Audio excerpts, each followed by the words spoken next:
Hello and welcome to मध्य मुकाबिल। मैं हूं रबिया खान और मेरे साथ मौजूद हैं रऊफ क्लासरा। सबसे पहले नजर डालते कुछ अहम खबरों पर। बानी पीटीआई ने एक बार फिर इस्तीफों का ऑप्शन इस्तेमाल करने का ऐलान कर दिया। कप्तान की अडियाला जेल से अलीमा खान को अपने अरकान पार्लियामेंट को कायमा कमेटियों से इस्तीफा देने की हिदायत। दूसरी तरफ जिमनी इलेक्शन में पीटीआई हिस्सा लेगी या नहीं, सियासी कमेटी मुशावरत करेगी। बानी पीटीआई का एक बार फिर एस्टैब्लिशमेंट के लिए सख्त बयान। इस सियासी सूरत हाल पर हम तफसीली गुफ्तगू करेंगे आज के प्रोग्राम में। इसके अलावा स्पेक्ट्रम की नीलामी क्यों ना हो सकी, कौन सा निजी टीवी चैनल रुकावट बन गया, इस अहम इशू पर अपना मौक़िफ़ देने के लिए हमारे साथ मौजूद होंगे मारूफ सनतकार अकील करीम डैडी साहब। और पीएसी ने बड़ा एक्शन ले लिया। सेक्रेटरी सनतो पैदावार और सीईओ स्टील मिल्स के खिलाफ वजीर आजम को खत लिखने और मामला इस्तिकाक कमेटी को भिजवाने का फैसला। कारोबारी शख्सियात अपने मुनाफे में फलाही कामों के लिए 1% मुख्तस करने से साफ इनकारी। पीएसी और खजाना कमेटी इजलासों की अंदरूनी कहानी जानेंगे रऊफ क्लासरा की ज़बानी। लेकिन सबसे पहले हम बात कर लेते हैं, क्लासरा साहब हमारे साथ मौजूद हैं, chairman AKD group Aqeel Karim Dhedhi साहब। सर वालेकुम अस्सलाम जी, बहुत शुक्रिया सर। आज आपसे मेरी बात हुई थी तो कल हमने प्रोग्राम में भी जिक्र किया, कल आपका वहाँ पे स्टैंडिंग कमेटी में भी आपका बहुत जिक्र होता रहा। तो वो जो आके तान टूटी है वो आप पे ये टूटी है। उन्होंने कहा जनाब कि यहाँ पे 13 साल से स्पेक्ट्रम जो है उसकी अगर ऑक्शन नहीं हो पा रही, जिसकी वजह से मोबाइल फ़ोन जो है ये स्लो है और हम इसको बेच नहीं पा रहे पार्टीज़ को, तो उसकी वजह उन्होंने आपका बताया कि अकील करीम डैडी साहब जो हैं वो वजह हैं सर। तो कुछ आप अपने कोई डिफेंस में कुछ कहना चाहते, आप वजह हैं या कुछ और वजूहात हैं? देखिए, डिफेंस में सिर्फ 2-4 बातें करूंगा कि माशाल्लाह ये बड़े रिस्पेक्टेबल लोग हैं, बहुत बड़े इदारे में बैठे हैं, और अगर इनका यही हाल रहा कि इनको यही नहीं पता कि सिस्टम इसका है, तो इसके बाद मैं तो कहूंगा कि इनके लिए बेहतर है कि ये कहीं और चले जाएं, इस मुल्क पर उस मुल्क के टाइम को जाया ना करें। अच्छा, क्योंकि अगर ये स्पेक्ट्रम मेरा है और मेरे केस किया हुआ है तो इनको बोलो जाके चेक तो कर ले। अगर वो मेरा है तो जरूर मेरा नाम ले कि मेरा तो ना लेना है ना देना है ना वास्ता है। और अगर इनको ये नहीं पता, ये सारे लोग अपनी अपनी कंपनियां भी चला सकते हैं, अगर इनको मालूमात लेनी है तो फॉर्म 29 निकाल ले, 2 मिनट का काम है। उसमें सबसे नाम लिखे होंगे कि स्पेक्ट्रम का मालिक कौन है, इस कंपनी का कौन मालिक है। खामो खा बिला वजह किसी के ऊपर चीज उछालना अच्छी बात नहीं है, बुरी बात है, बुरी बात। अच्छा, मैं सर वहाँ मीटिंग में मौजूद था कल, पूरी 2-2.5 घंटे मीटिंग रही है। वो तो आपके इर्द गिर्द घूमती रही है। पहले वो कहते रहे बताएं जी इसका मालिक कौन है, फिर कहें जनाब रहने दें, फिर कहें कोई कराची के बिजनेसमैन है। आपका ऑफ कोर्स बहुत बड़ा नाम है सर। तो अल्टीमेटली फिर एक वहाँ पे जर्नलिस्ट जो थे उन्होंने नाम बताया कि जनाब ये जिस कंपनी की बात हो रही है, सन टीवी की बात हो रही है, उसके जो मालिक या पीछे उसके बैठे जो हुए हैं ना, उन्होंने कहा कि अकील करीम साहब हैं, वही इसका स्पेक्ट्रम की नहीं होने दे रहे। और उन्होंने सिंध हाई कोर्ट में, इस्लामाबाद में, सुप्रीम कोर्ट में, लोअर कोर्ट्स में उन्होंने वहाँ केसेस कर करके इनको लम्बा डाला हुआ है, जिसकी वजह से 13 साल से पाकिस्तान में नेट स्लो है। उनको बोलो कि भाई आप ये केस भी निकाल दो, वकील ही ढूंढ लो, कौन सा मेरा वकील है, कौन सा मेरा स्टे है। ये हवा में बात करना और इतने रिस्पेक्टेबल इदारे में बैठ के, ये हमारे मुल्क की बदनामी है भाई। अगर आप लोग वहां बैठ के आपको पता नहीं है कुछ और फिर आप उसके ऊपर बहस करते हैं और बैठे बैठे स्कैंडल बनाते हैं, तो ये अच्छी चीजें नहीं है। मैं तो आपको कह रहा हूँ ना मेरा लेना है ना देना है ना वास्ता है।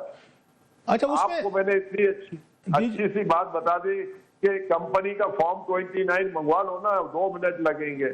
उसके बाद आप देख लो उसके कौन लोग हैं, ये मालिक कौन है, स्टे किसने लिया है, वकील कौन है, 2 मिनट लगेंगे। आप पीटीए के चेयरमैन की मौजूदगी में अगर ये बात हुई है तो पीटीए के चेयरमैन से ज्यादा तो कोई भी बाखबर नहीं हो सकता इस मामले में। उन्होंने भी कोई नाम नहीं बताया, पीटीए के चेयरमैन ने भी नाम नहीं बताया वहाँ पे, और दीगर लोग आए हुए थे मिनिस्ट्री ऑफ इंफॉर्मेशन टेक्नोलॉजी से, उन्होंने भी नहीं बताया। अगर उन्होंने नाम नहीं बताया तो फिर इनको एहतियात करनी चाहिए ना, उनसे पूछना चाहिए कि भाई असल नाम बताओ हमें, या चलो उनसे ये पूछ लो कि क्या यही नाम है जो हम ले रहे हैं।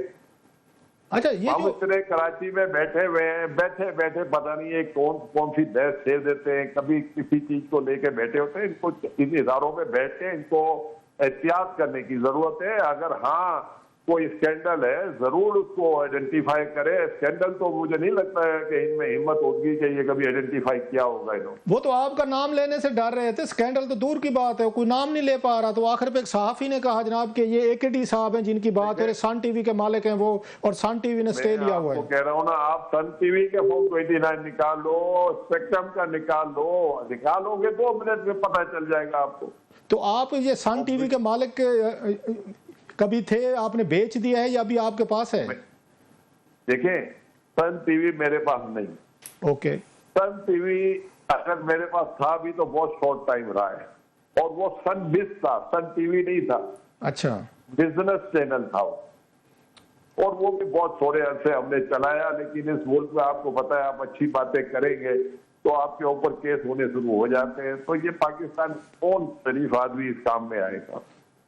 अच्छा, फिर आपने ये अगर ये कमेटी वाले आपको बुलाए, वो कह रहे थे कि AKD साहब को बुलाया जाए, उनका मौक़िफ़ नहीं। मुझे फौरन बुलाए, इनको बोला मुझे बड़ी खुशी होगी। अच्छा, ये तो अच्छा खासा मैच पढ़ने वाले, दिलचस्प आप बात बता रहे हैं कि कल पूरी कमेटी का 2-3 घंटे वो तो सारे बादशाह उछल आ रहे थे। आप बता रहे हैं कि आपके फरिश्तों को इल्म ही नहीं है कि स्पेक्ट्रम के आपने कभी कोई कोर्ट कचहरी में नहीं गए। स्पेक्ट्रम मेरे पास है ही नहीं, तो फिर आप ये स्टे कहाँ से किया भाई? तो आज तक आप स्पेक्ट्रम का मुझे एक बात बता दें जी, क्या पेमरा से इनका कोई कॉन्टेक्ट है? नहीं है। नहीं है तो पेमरा क्या इनको ये नहीं बताएगा कि ये सन टीवी किसका है या स्पेक्ट्रम किसका है? क्या वो रेगुलेटर क्यों बैठे हुए वहां? तो आप आज तक कभी अदालत कोर्ट कचहरी नहीं गए इस मामले में? Never have been to any court, ना स्टे। मैं अगर गेस्ट होता तो बता देता। अव्वल तो मैं मालिक नहीं हूं, तो मैं क्यों जाऊंगा? ये बता देना रऊफ साहब। अच्छा, ये मैं मालिक होता तो जाऊंगा ना। अगर मुझे इनको बोलो स्पेक्ट्रम दे दो, तो इसके बाद कोई काम होगा तो मैं करवा लूंगा।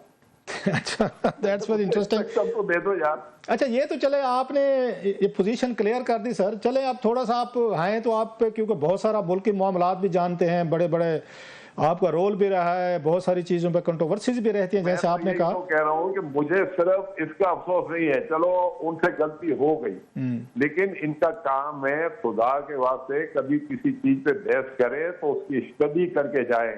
अगर कोई रिपोर्टर ये बात कह देगा तो क्या वो रिस्पॉन्सिबल है? अपनी बात ऑन करेगा? वो तो बोल देगा मुझे तो ख्याल था, मुझे क्या पता कि नहीं है मालिक।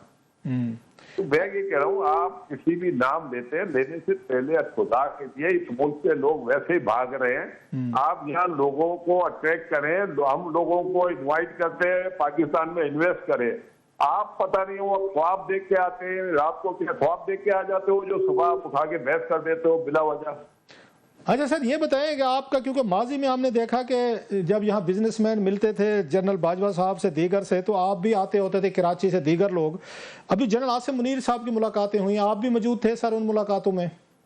देखिए, मैं इस्लामाबाद पे नहीं जाता। लास्ट जो 2024 में कराची में मैं मौजूद था, इसके बाद की मुलाकातों में मैं नहीं था। मैं इस्लामाबाद आया नहीं हूँ, तो कोई मुलाकात भी है, 2-3 फेडरेशन भी मिली है उनसे, तो फेडरेशन की भी मीटिंग में मैं नहीं था। पाकिस्तान बिजनेस काउंसिल वाले मिले, फिर ये गौर एजाज वगैरह की, बशीर जान मोहम्मद, ये भी एक मीटिंग हुई थी, तो उसमें भी मैं नहीं था। लेकिन जाहिर बात है, अगर मैं होता तो डेफिनेट शायद मैं मीटिंग में होता।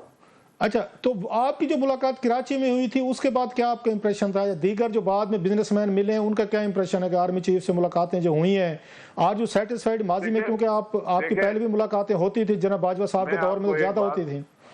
देखिए, मैं आपको एक बात बता दूं सर, अगर बाजवा साहब आर्मी चीफ थे, अगर मुलाकातें हम कर रहे थे तो एक आर्मी चीफ से कर रहे थे, किसी नाम से नहीं कर रहे थे जी। हम प्राइम मिनिस्टर से मिलते हैं तो प्राइम मिनिस्टर के ओहदे से मिलते हैं, हम अगर प्रेसिडेंट से मिलते हैं तो प्रेसिडेंट के ओहदे से मिलते हैं। पर्सनल ताल्लुक भी हो सकता है, पर्सनल भी मुलाकातें हो सकती है, लेकिन ये डेलीगेशन वाली मुलाकातें, बिजनेस सारे मैन जाते हैं, मिलते हैं, पाकिस्तान की पॉलिसी के बात होती है। तो कोई अगर किसी के बारे में मुलाकात में कोई आप अपॉर्चुनिटी लेते हैं तो उसको आइडेंटिफाई करनी चाहिए कि भाई ये आपने अपॉर्चुनिटी इस मीटिंग में दी है। तो इस तरह की चीजें ढूंढ के लाना चाहिए, साफियों को भी लाना चाहिए, बाकियों को भी लाना चाहिए। लेकिन किसी से मुलाकात हो तो मुलाकात करना कोई बुरी बात नहीं है, और आपस में हमें कांटेक्ट रखना चाहिए। और मैंने कहा ना कि मुलाकातें ना करना भी मुनासिब नहीं है, ये मुलाकातें होनी चाहिए। अपोजिशन। अच्छा सर, ये बताइएगा, आप क्योंकि आप बहुत बड़े बिजनेसमैन हैं, समझते भी हैं, बात भी करते हैं प्राइम मिनिस्टर्स के या एस्टेब्लिशमेंट के माजी में बड़े करीब, आप इस इकानमी को अभी कैसे देख रहे हैं? 1.5-2 साल से जो मौजूदा हुकूमत और ये सिस्टम चल रहा है, आपका क्या व्यू है कि अगेन उसमें आपकी बिजनेस कम्युनिटी इससे सेटिस्फाइड है? आप सेटिस्फाइड हैं कि मुल्क ठीक चल रहा है, इकानमी ठीक जा रही है, चीजें ठीक जा रही हैं? मैं आपको एक बात बता दूं रऊफ भाई जी, पाकिस्तान में बिजनेस कम्युनिटी, जाहिर बात है कि वो हर आदमी की अलग अलग बिजनेसेस है। बहुत सारे बिजनेसेस हैं जो काफी बेहतर कंडीशन में आ गए हैं। अब फर्टिलाइजर का सेक्टर परफॉर्म कर रहा है, बैंकिंग सेक्टर परफॉर्म कर रहा है, फार्मा सेक्टर परफॉर्म कर रहा है, टेक्सटाइल सेक्टर जो बहुत स्लो था बेहतर हो रहा है, एग्रीकल्चर सेक्टर की बहुत ज्यादा प्राइस गिरी हुई थी, लेकिन अब क्योंकि सैलाब आया हुआ तो सैलाब की वजह से उसमें थोड़ी बहुत बेहतरी आई हुई है। और कुछ ऐसे एरियाज हैं जो अभी भी थोड़े से वीक हैं और वो उस पे भी काम हो रहा है। और अगर मैं ये कह रहा हूँ ना कि इनका काम है ये पॉलिसी बनाए, मुल्क में अंदर जो अफरा तफरी है उसको कम करने के लिए ध्यान दे, आगे मुल्क को लेके जाए। भाई हमारा मसला ये है कि अमीर तो अमीर हो रहा है, लेकिन इधर गरीब आदमी को भी तो देखना होगा ना। आपको फार्मर्स को भी देखना है, आपको छोटे लोगों को भी देखना है, आपको ये भी देखना है कि आप जो बिजनेस कर रहे हैं क्या वो नीचे तक पास ऑन हो रहा है, नहीं हो रहा। तो अगर नहीं हो रहा तो उसकी पॉलिसी आप बनाएं। अगर मुल्क पे कार्टेल चल रहा है तो उस कार्टेल को तोड़ने की कोशिश करें। ये सारे काम हैं हमारे पास, और अगर आप ये काम नहीं भी कर सकते तो कम से कम जो लोग पाकिस्तान में बेचारे लगे हुए हैं। लेकिन साहब आपने अच्छी बातें की, लेकिन जब हुकूमत या इदारे कार्टेल तोड़ने के लिए जाते हैं तो फिर आप सारे बिजनेसमैन जो इकट्ठे होकर चले भी जाते हैं आर्मी चीफ के पास के, देखें जी इन्होंने फलां बिजनेसमैन के लिए प्रोब शुरू कर दी, फलां को गिरफ्तार कर दिया, फलां को नैब ने पकड़ लिया, इसको FIA ने, ये देखें मुल्क से वो सरमायाकार भाग जाएगा। तो कार्टेलाइजेशन के खिलाफ तो आप लोग हो जाते हैं सर, फिर आप उनको हाथ नहीं डालने देते। भाई मैं आपको बता दूं, मैं उन अपॉर्चुनिस्ट में नहीं हूं। मैंने पूरी जिंदगी हक बात की है, उसके लिए हम तकलीफें भी बर्दाश्त कर रहे हैं, हमारे खिलाफ मसाइल भी खड़े होते रहे, लेकिन हमने उनको भी फेस किया है। हक बात से कभी पीछे नहीं हटे हैं। आज भी जो बात कर रहे हैं मुल्क की बात कर रहे हैं, किसी पॉलिटिकल पार्टी की बात नहीं कर रहे। ये मुल्क को हमने लेके जाना है, आम आदमी की बात कर रहे हैं, अपनी बात नहीं कर रहे।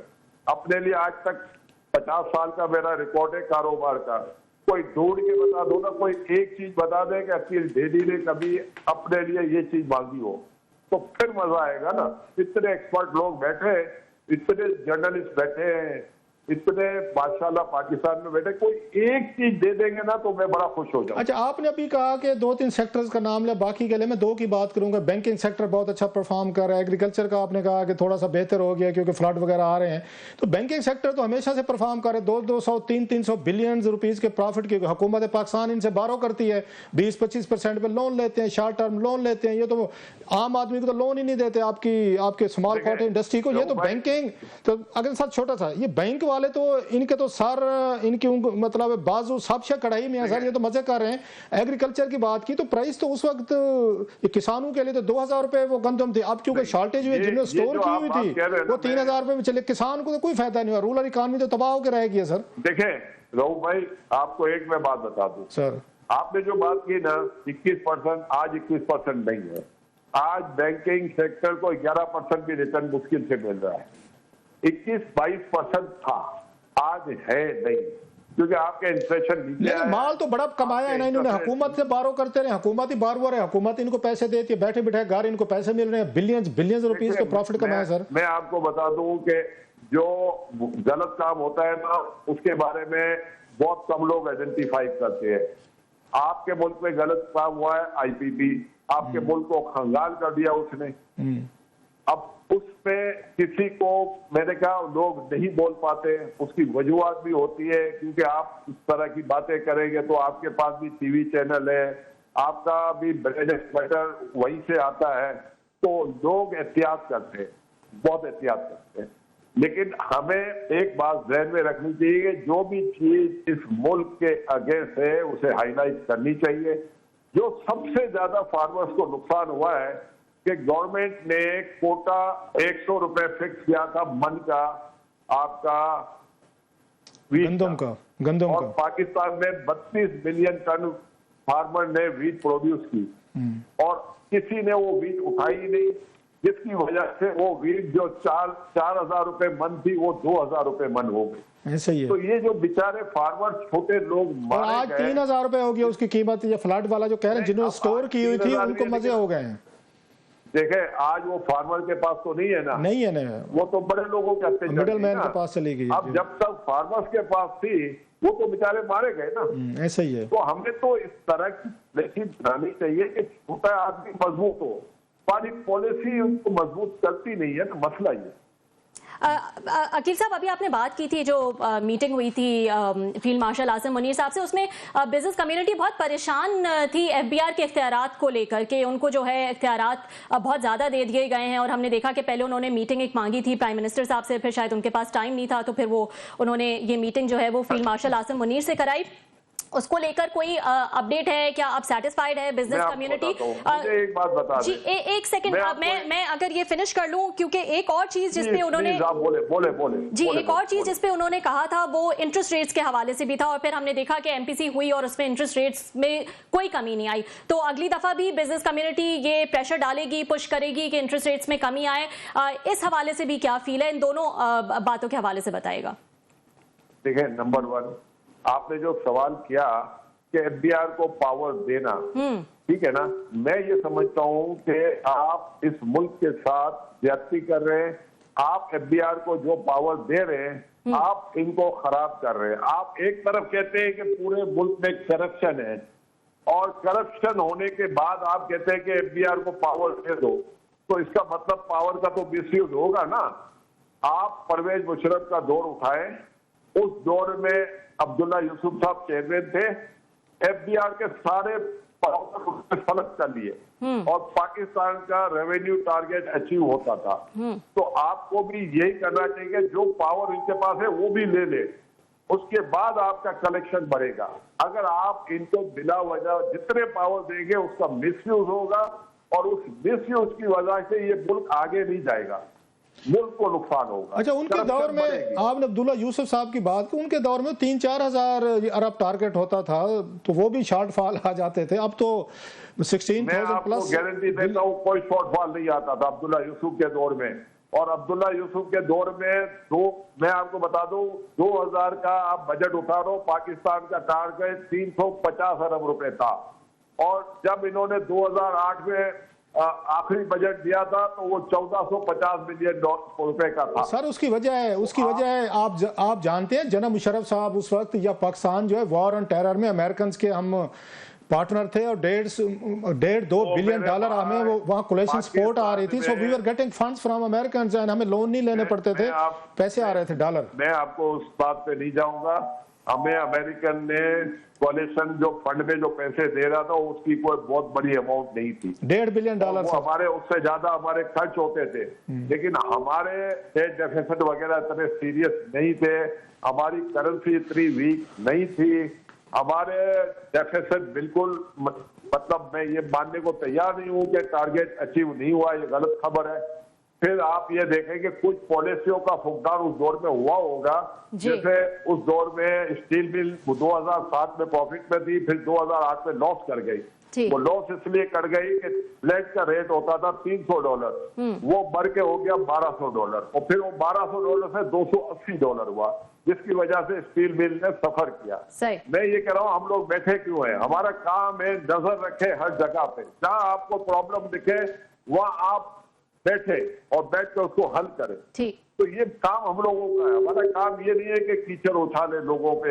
हाँ, अगर आपके मुल्क में जिसने गलत काम किया उसको लटका दें, आपके पास पावर है, अगर आप में हिम्मत है जरूर लटका दें, लेकिन खामोखा बिला वजह गलत बात करना फायदा नहीं। बहुत बहुत शुक्रिया, थैंक यू अकील करीम डैडी साहब, चेयरमैन एकेडी ग्रुप हमारे साथ मौजूद थे। नाजरीन, एक ब्रेक ले लेते हैं, ब्रेक के बाद कुछ सियासी खबरें हैं उस हवाले से बात करेंगे after this short break. Welcome back नाजरीन। आज सियासी तौर पर जो है वो काफ़ी इंटरेस्टिंग डे था। क्लासरा साहब, आज ऐसा लगता है कि इमरान खान के लिए जेल के दरवाजे जो है वो खुल गए थे। आज जो सारे इतना ज़्यादा बैकलॉग था वो सारी मीटिंग्स आज एक ही दिन में हो गई। उनकी बहनें, तीनों बहनें भी मिलने चली गई, वकला को भी इजाज़त दे दी गई, कुछ किताबें भी कहा जा रहा है जो खान साहब को पहुंचाई गई। क्या माजरा क्या है? वो मेरा ख्याल है कि जो खान के वो हैं, ये कैप्टर्स हैं, वो खान साहब के मिजाज को बड़े अच्छे तरीके से जानते हैं कि इनको किस वक्त एक्सेस देनी और किस वक्त नहीं देनी, और ये कौन सा मौका है कि खान साहब से गलत फैसले करवाए जाएं। आज जो खान साहब ने फैसले किए तो उनको मौका दिया गया तमाम लोगों को मिलने का कि जाएं, और खान साहब जो गुस्से में भरे बैठे हैं और वो एंग्री मूड में हैं, रिएक्शन मूड में हैं, मजीद पॉपुलर फैसले वो करने चाहते हैं जिससे पार्टी की पॉपुलैरिटी बढ़ेगी बकौल उनके भी और उनके दोस्तों के भी। आज उन्होंने पूरा मौका दिया खान साहब को, डट के फैसले करें और बड़े बड़े फैसले करें। अब मैं थोड़ा सा इस बात पे कंफ्यूज हूँ कि इन फैसलों का जो नुकसान है वो खान साहब के दुश्मनों को ज्यादा होगा या खान साहब की पार्टी को ज्यादा होगा। मुझे फैसला नहीं हो पा रहा कि इसमें से किसको ज्यादा नुकसान होगा। मतलब मैं आपको जल्दी से जरा मैं गिनवा सकूं जी। बाद फैसले खान साहब ने आज किए हैं जो 2 साल पहले कह चुके हैं कि मुझे नहीं करने चाहिए थे, मैंने गलत फैसले किए थे, आज उन्होंने रिपीट किया है। अच्छा, तो इससे देख लें कि उनके अंदर ये फैसलों से अपने गलत फैसलों से सीखने की कैपेसिटी कितनी है। आपको याद होगा कि उन्होंने 2 साल पहले कहा था, हामिद खान साहब हमारे शो में थे, वो जो बाद में सेनेटर बनेगा, खान साहब ने कहा कि मेरे करीबी लोगों ने मुझसे गलत फैसले करवाए हैं, और उनमें गलत फैसलों में क्या था, कौमी असम्बली तोड़वाना और फिर वहां से इस्तीफे दिलवाना, ये उन्होंने कहा गलत फैसले थे। और खान साहब वहां पे नहीं रुके थे, उन्होंने जाके पंजाब में अच्छी खासी हुकूमत, परवेज इलाही साहब बैठे थे, उन्होंने वो हुकूमत भी तोड़ी, और उन्होंने खैबर पख्तूनख्वा वाली भी उन्होंने हुकूमत तोड़ी, और अभी 1.5-2 साल उनका रहता था परवेज इलाही साहब का, और कुछ अरसे बाद खान साहब और उनके हामी भी जेल में थे बेचारे। उसके बाद आपको याद होगा परवेज इलाही साहब भी जेल में थे, सारी पार्टी जेल में थी, और खान साहब को वही मशवरे देने वाले जो थे, जो चुप के रखा हुआ था, वो आगे देखें जनाब हम करते क्या हैं। और खान साहब ने बाद में कहा कि मुझे गलत फैसले कराएगा। उन फैसलों से आपने क्या सीखा है? आपने फिर ये सीखा है, आपने कहा जनाब कि एक तो हम ये जो बैठे हुए जितनी कमेटीज के मेंबरान हैं, कैमा कमेटी के हमारे अरकान जो हैं, उनसे इस्तीफे दे देंगे, जो चेयरमैन कमेटीज हैं उनको भी देना पड़ेगा। अब सेनेट में भी साफ ज़रा आई होप के अप्लीकेबल होते, सिर्फ कौमी असम्बली में अप्लीकेबल नहीं होता। इनके पास सबसे बड़ी कमेटी जो है वो ये पब्लिक अकाउंट्स कमेटी है, और भी बहुत सारे मेंबरान बैठे हैं जहाँ पे बड़ा टफ टाइम भी देते हैं, अलाउंसेस भी मिलते हैं, पैसे भी मिलते हैं। अब वो अगला स्टेप जो खान साहब लेने वाले हैं, वो किसी दिन कह देंगे कि असेंबलियों से, पार्लियामेंट से इस्तीफे दो। इनकी पार्टी के अंदर ऑलरेडी इस पे वो है, ये डिवीजन है कि वो ये फैसले खान साहब के नहीं मारे। वो तो खान साहब के जो ट्वीट्स हैं, इनको रीट्वीट्स नहीं कर रहे इनकी पार्टी के बहुत सारे एमएनए, आपको पता होगा। खान साहब के फैसलों पे वहां पे अब इनकी पार्टी के अंदर से आवाजें उठना शुरू हो गई कि खान साहब किस तरह के फैसले कर रहे हैं। खान साहब गुस्से में फैसले कर रहे हैं। उन्हें पता था, मिलवाया आज उन्होंने कि इमरान खान साहब की बहनों को मिलने दें, जब वो जाके बताएंगी कि हमारे बच्चे जो है बेटे को उठा के ले गए हैं और उन पर पर्चे हैं, मैं डेफिनेट तौर पर इमरान खान साहब पे इम्पैक्ट आना था। गुस्से में उन्होंने फैसले करने थे कि जनाब कि मेरे भांजों को, पहले भी ऑलरेडी हसन न्याजी को, अब 2 भांजों को सजाएं दे रहे हैं, और इस पे उनका स्ट्रेस में आना या गुस्से में रिएक्ट करना नेचुरल था। सो दैट्स द रीजन दोनों को मौका दिया गया, बहनों को भी मौका दिया गया, जय भाई से मिल रहे हैं और बताएं उनको कि हमारे साथ क्या जुल्म हो रहा है, और पार्टी के लोगों को भी कहा कि आप भी मिलें, ताकि उस गुस्से की वजह से जो खान साहब फैसले करेंगे ना वो आपको कन्वे करेंगे। साथ में उन्होंने कहा महमूद खान चकज़ई साहब भी मेरे वो रहेंगे, उस पर पार्टी बड़ी शदीद वो कायम है उनका नाम। तो अच्छा, सेनेट में उन्होंने कहा जनाब कि वहां से उनको हटा दें, ये आजम सवाती साहब को उनकी जगह इलामा, ये मेरे ख्याल नासिर साहब जो है उनको लेकर आए। अब ये वो, और तीसरा साथ में एक और फैसला भी हुआ है कि आपने इलेक्शन नहीं लड़ने, ये जो जिमनी इलेक्शन है, ये वही वाला काम है जो बेनजीर भुट्टो साहब ने भी 1985 में किया था, सारी उम्र पछताई कि गैप आ गया। अब उनकी जगह पे नए एमएनए आ जाते हैं, नए लोग आ जाते हैं, वो आएंगे और वो आके अपोजिशन का रोल अदा करेंगे। खान साहब के जहन में ये है कि जब पार्लियामेंट में अपोजिशन नहीं होगी तो पार्लियामेंट बेकार होकर रह जाएगी। ये फैसला आपको पहले दिन या तो करना चाहिए था, पार्लियामेंट के अंदर ही ना जाते कि जनाब हम इसको मानते नहीं है, पहले दिन से बैकआउट कर देते। आपने फिर इलेक्शन भी लड़ा, सदर का इलेक्शन भी लड़ा, स्पीकर का भी लड़ा, वजीर आजम का भी लड़ा, अपोजिशन का भी लड़ा, आपने कैमा कमेटी के चेयरमैन बनू के आज आप कहते हैं सारे लोग जो है ना बाहर निकल जाएं, और अब उनकी पार्टी के स्टेट्स वहां डेवलप हो चुके हैं। बहुत से लोगों 7-7 और 8-8 लाख रुपए नजर आते हैं वहां पे, जो तनख्वाह मिल रही है, पार्क्स हैं, गाड़ियां, अलाउंसेस वगैरह सारे नजर आते हैं। वो तो समझते हैं कि खान साहब इतनी जल्दी वापस नहीं आ रहे। जो लोग बहर हैं इस वक्त पार्लियामेंट से, वो ये फैसले करवा रहे, लड़ाई किन के दरमियान हो रही है? एक लड़ाई हो रही है जो पार्लियामेंट के अंदर है खान साहब के एमएनए, एक वो हैं जो पार्लियामेंट के बाहर हैं। जो बाहर बैठे हैं वो खान साहब को चाबी भरते हैं कि खान साहब आप वो करें, हम एजिटेशन पे क्या जाने का फायदा है, पार्लियामेंट के अंदर बैठे। अंदर वाले जो बैठे हैं वो रेजिस्ट करते हैं कि पॉलिटिकल प्रोसेस कहीं ना कहीं पे हम हिस्सा तो हैं। सबसे बड़ी जो आप कमेटी लूज करने वाले हैं अगर खान साहब की बात मानी गई वो तो पब्लिक अकाउंट्स कमेटी है जिसमें जुनैद अकबर साहब चेयरमैन है। सेनेट में भी ऐसे 2-3 आपके सेनेटर बैठे हुए हैं जो चेयरमैन है, यहाँ पे भी हैं। सो खान साहब जो यहाँ पे अगर अपने लोगों की सीटें खाली छोड़ते हैं, मान लिया वो अच्छा स्टेप होगा कि उमर अयूब साहब, दीगर लोग या जरताज गुल साहबा ये ना समझे कि हमारी जगह इन्होंने नए लोगों को टिकटें दे के जितवा दिया तो हम 4 साल बाद जाएंगे तो हमारी सीट नहीं होगी, वो ठीक होगा। लेकिन उसका नुकसान ये होगा कि इन सीटों पे कुछ और लोग जैसे 1985 के असेंबली में जीत कर आ गए थे और उस वक्त बेनजीर भुट्टो साहबा भी नहीं थी और उनका अलायंस भी नहीं था। अच्छा। उन्होंने अपनी अपोजिशन बना ली थी, अपोजिशन बन गई थी। अपोजिशन खाली नहीं रहेगी, ये ध्यान में रखें। कोई जगह ले लेगा, बिल्कुल ले लेगा, पीपल्स पार्टी जगह ले लेगी। पीपल्स पार्टी और जो नया ड्रामा शुरू हो जाएगा कि हुकूमत में ही बैठे हैं, हुकूमत को सपोर्ट भी कर रहे हैं, हुकूमत के मुखालिफ भी हैं। ये अगर कोई उसमें 60-70 लोग अगर कल को आते हैं दोबारा इलेक्शन के बाद, आपको याद 1985 के असेंबली में क्या हुआ था? ख्वाजा सफदर साहब जो थे, जो ख्वाजा आसिफ साहब के वाले साहब हैं, ये जनरल जियाद साहब के सरकारी ये उम्मीदवार थे स्पीकर के लिए। 1985 जहां पे पीपल्स पार्टी और बाकी पॉलिटिकल पार्टी नहीं थी, नवाबजादा साहब नहीं थे, असगर खान साहब वगैरह कोई नहीं थे, बैकआउट किया था उन्होंने जनरल जिया के इलेक्शन के खिलाफ। इसी तरीके का जनाब अपोजिशन वहां पे बन गई थी और जिन आम से लोग आ गए थे, गली मोहल्ले की सियासत करते करते लोग हैं, उन्होंने आके उस वक्त फखर इमाम को बना लिया अपने स्पीकर को उम्मीदवार अपोजिशन ने, और जनरल जिया का जो सरकारी उम्मीदवार थे ख्वाजा ये सफदर साहब, उनको हरा दिया था। कोई मान सकते हैं? अच्छा, उस वक्त जनरल जिया की 85 के असेंबली में उन्होंने उनको हरा दिया था, अपोजिशन बन गई थी। अपोजिशन अब भी बन जाएगी और आप लोग मजीद इरेलेवेंट हो जाएंगे, वहां पे सड़कों पे रोज तो नहीं आ सकते, तो स्पेस नहीं छोड़नी चाहिए। अब भी आपके पास असेंबलीज का एक फोरम है, आपका वहां पे आपके पास कमेटीज का फोरम है, ज्यादती हुई, धांधली हुई, गलत हुआ, रोज कोई ना कोई शोर गोगल पड़ जाता है, वहां से असेंबली के सेशन होते, कुछ आवाज उठाते हैं। अभी वो सेशन भी खत्म हो गया, फोरम, तो क्या रोजाना प्रेस कॉन्फ्रेंस करेंगे, रोजाना आप जलसे करेंगे, रोजाना जुलूस करेंगे भी सही, तो कितने लोग आएंगे, फिर कितनी आपकी आवाज सुननी जाएगी? उसमें एमएनए एमपीज कितने आते, अभी भी नजर नहीं आते। सो खान साहब का ये फैसला जो आज उन्होंने की है ना, 4-5 मिला जुला के जो मैंने बताए हैं, अब इसमें मैं कुछ नहीं कह सकता कि इसका फैसले का फायदा जो है वो नुकसान किसको होने वाला है, उनके मुखालफों को या खान साहब को? लेकिन आपके ख्याल में रेजिस्ट नहीं करेगी पार्टी? आपने खुद अभी ये मेंशन किया कि वो तो इतनी दफा जो है वो खान साहब के फैसलों के ऑपोजिट जो है वो कर रहे हैं, चाहे वो बजट के हवाले से हो, सेनेट इलेक्शन के हवाले से हो, बाय इलेक्शन के हवाले से हो, ऑपोजिशन लीडर के हवाले से हो, तमाम फैसले जो है वो खान साहब के इसी तरह वो कर रहे हैं। ये बड़ा अहम सवाल है आपका, और वो कहते हैं अगले 2-3 दिनों में ये चीज ये सामने फैसले आने वाले हैं। खान साहब ने आज कहा है ना, हम देखते हैं कल वहां पे वो कौमी असेंबली में जाते हैं और सारी सेनेट और कौमी असेंबली की कमेटी से वो स्पीकर साहब को कह देते हैं कि हमें डिनोटिफाई करें, लिख के देंगे सारे 60-70 जितने लोग भी हैं, कल परसों पता चल जाएगा। लेकिन जो खान साहब के ट्वीट्स को रीट्वीट नहीं कर रहे, जो इन्होंने किए थे वो करते हैं खान साहब के अगर ट्विटर हैंडल से हो रहे हैं, वो नहीं करते, तो वो पार्टी और इनकी पार्टी के अंदर ये अच्छा खासा ग्रुप बन चुका है जो इस बात को पसंद नहीं कर रहा कि खान साहब जिस तरह के फैसले ले रहे हैं सियासी फैसले नहीं है, वो कहते हैं रिएक्शन वाले फैसले हैं, गुस्से वाले फैसले हैं, और इन फैसलों का पार्टी को नुकसान हो रहा है। खान साहब को थोड़ा सा ठंडा उनका ख्याल है, लेकिन क्या करें, आज उन्होंने जानबूझ के आज उन दोनों पार्टी से मिलाई है, उनको बहनें भी मिलाई हैं, अच्छा, उनको उन्होंने पार्टी के लोग भी मिलाए ताकि बहनों की गुफ्तगू सुन के जो उन्होंने उन पे गुस्सा गम साफ ज़ाहिर आता है, उसका फिर जो इम्पैक्ट आना है वो उन्होंने उनके जरिए निकलवाया। तो मैं तो समझता हूँ कि उन्होंने जानबूझ के मुलाकातें कर रहे हैं खान से, प्लान मीटिंग और प्लान उन्होंने रिजल्ट लिए हैं, टाइमिंग भी है और टाइमिंग है, और उन्होंने प्लान किस्म के रिजल्ट लिए भी हैं जो खान साहब से लेना चाहते थे।